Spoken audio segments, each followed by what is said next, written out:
what I found compelling about doing that piece is when I was living in Elizabeth, Colorado. We lived there for years, actually. I forgot how many now, 13 or something.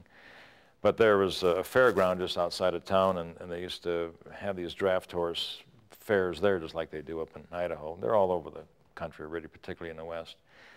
And that piece I did in '78. And prior to that, I had been working probably a couple of years up to studying horse anatomy, sort of preparing myself to do that piece. I didn't know what piece it was going to be, by the way. I just would go to the fairs, and I was just awestruck by the power of those. You know, here you have a horse that weighs 2,200 pounds, sometimes 2,600 pounds.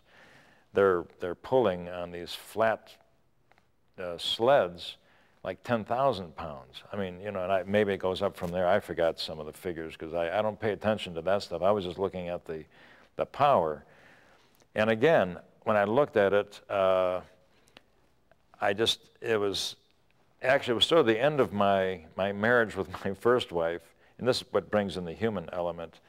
And I was trying to make a statement, what I felt would be a perfect relationship, and that's where two people pull together in the same direction.